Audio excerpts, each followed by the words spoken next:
Assalamualaikum warahmatullahi wabarakatuh. Saya Ikhda Rahmatin Mudawama dan rekan saya yang bernama Muhammad Fuadi Sumartono dari kelompok 1 akan menjelaskan fungsi-fungsi manajemen sekolah unggul.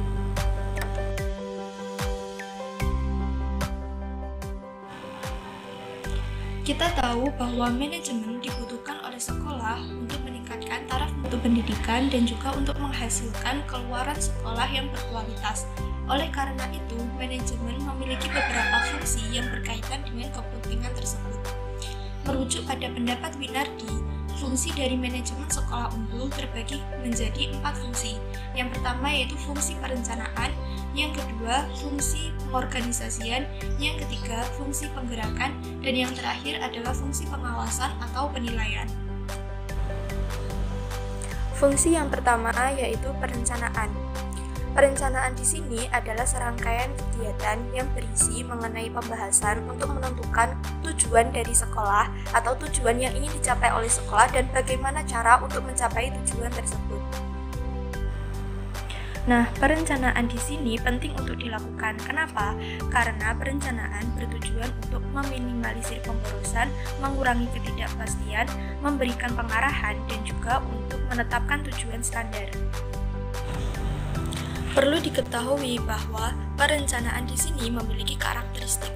Karakteristik dari perencanaan sendiri yaitu merupakan bagian dari sistem administrasi, dilaksanakan secara terus-menerus dan kontinu, artinya berkelanjutan.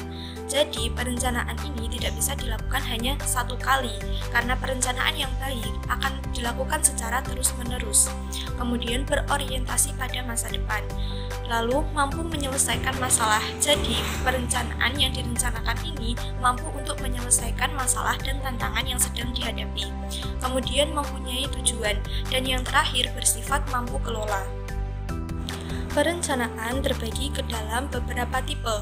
Tipe yang pertama yaitu perencanaan jangka panjang, di mana selang waktunya berkisar antara 5 tahun atau lebih. Tipe yang kedua yaitu perencanaan jangka pendek, di mana selang waktunya berkisar antara 1 sampai dengan 2 tahun. Tipe yang ketiga yaitu perencanaan strategis. Kemudian tipe yang keempat yaitu perencanaan operasional, sedangkan tipe yang kelima yaitu perencanaan tetap, di mana perencanaan ini digunakan untuk terus-menerus atau berkelanjutan. Kemudian yang terakhir yaitu perencanaan sekali pakai, di mana perencanaan ini hanya digunakan sekali dan hanya pada waktu tertentu. Pembahasan selanjutnya adalah tahapan perencanaan. Menurut Samuel Certo, tahapan perencanaan ini terbagi ke dalam 6 tahap. Yang pertama, menentukan tujuan yang ingin dicapai oleh sekolah. Yang kedua, menyusun daftar alternatif program yang dapat digunakan untuk mencapai tujuan tersebut. Yang ketiga, menyusun asumsi yang dapat digunakan sebagai dasar dari alternatif yang telah disusun tadi. Yang keempat, memilih alternatif mana yang paling baik yang dapat diterapkan. Kemudian, alternatif terbaik tadi yang sudah dipilih diterjemahkan ke dalam sebuah rencana-rencana yang akan dijalankan. Dan yang terakhir yaitu menjalankan rencana-rencana yang sudah ditetapkan bersama. Pembahasan selanjutnya mengenai fungsi pengorganisasian. Pengorganisasian sendiri berasal dari kata organon dalam bahasa Yunani, yang artinya adalah alat. Kita dapat mendefinisikan pengorganisasian sebagai proses pengelompokan kegiatan-kegiatan dan penugasan setiap anggota untuk menyelesaikan segala kegiatan serta proses mengkoordinasikan hasil yang telah dicapai. Assalamualaikum warahmatullahi wabarakatuh.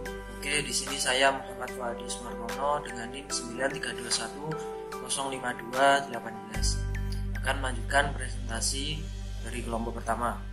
Selanjutnya yaitu tujuan daripada pengorganisasian ini adalah untuk membagi tugas-tugas kegiatan kepada orang yang tepat dan melakukan pengawasan.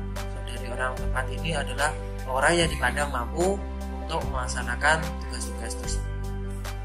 Nah, pengorganisasian dapat dilakukan dengan cara yang pertama yaitu menentukan tugas yang harus dikerjakan. Kedua, menentukan orang-orang yang mengerjakan tugas tersebut. Yang ketiga, menentukan pemimpin atau ketua dari kelompok kecil tugas tersebut. Dan yang keempat, menentukan saluran komunikasi yang digunakan. Kemudian yang terakhir itu memusatkan sumber daya terhadap sasaran yang ingin dicapai.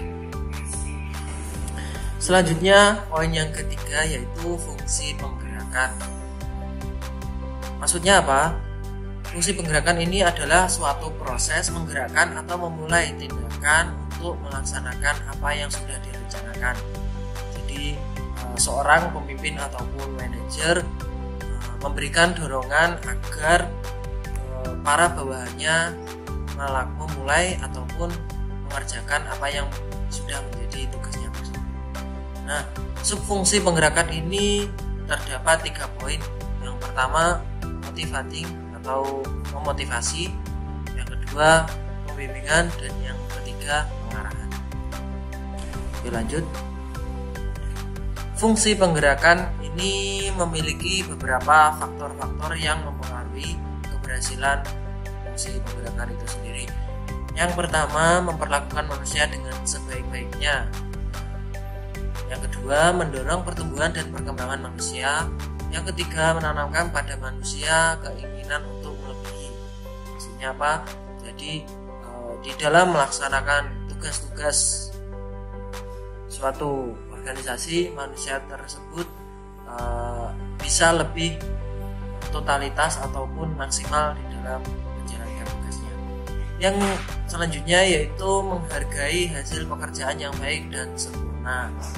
Yang keempat, mengusahakan adanya keadilan tanpa pilih kasih.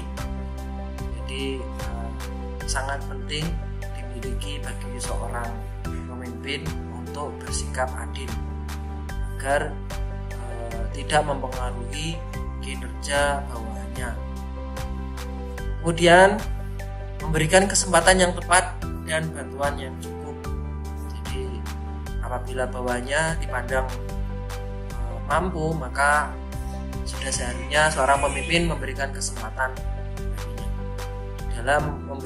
di dalam melakukan suatu tugas tambahan.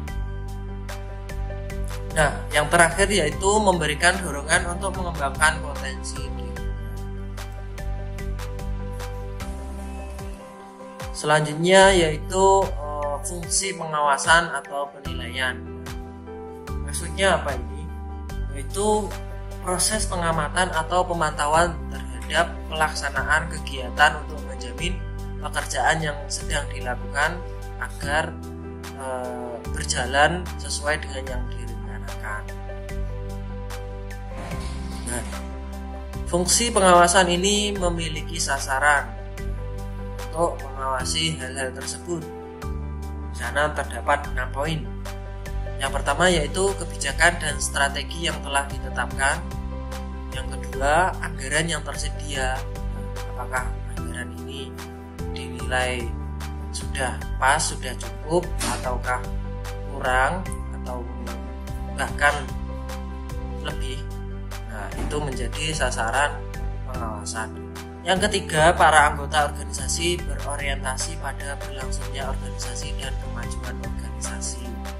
Yang keempat, penyediaan dan pemanfaatan sarana dan prasarana. Nah, perlu adanya pengawasan agar kita dapat memantau apakah di dalam suatu instansi ataupun organisasi ini sarana dan prasarananya apakah sudah memadai ataukah belum. Karena ini akan berimbas kepada kendala-kendala yang dihadapi oleh bawahan. Kemudian standar mutu hasil pekerjaan terpenuhi semaksimal mungkin, dan yang terakhir itu prosedur kerja ditaati oleh semua pihak. Harapannya dari adanya pengawasan ini para bawahan yang mendapatkan tugas ini dapat melakukan tugasnya sesuai dengan prosedur kerja yang ada. Kemudian tujuan daripada pengawasan itu sendiri yang pertama untuk mengetahui secara eksplisit dan rasional mengenai suatu program. Jadi apabila suatu sekolahan memiliki program ini dapat diketahui dengan jelas dan secara luas. Kemudian yang kedua untuk mengumpulkan data yang dibutuhkan. Yang ketiga, menganalisis data dan membuat kesimpulan sementara. Yang keempat, untuk membuat keputusan berdasarkan hasil analisis itu tadi guna untuk memberikan suatu kebijakan baru ataupun solusi dalam suatu kebijakan yang sudah dilaksanakan. Dan yang terakhir yaitu untuk mengimplementasikan keputusan guna perbaikan program. Mungkin cukup sekian dari kami. Apabila ada yang ditanyakan, kami persilakan. Sekian yang dapat kami sampaikan. Apabila ada kekurangan, kami mohon maaf. Wassalamualaikum warahmatullahi wabarakatuh.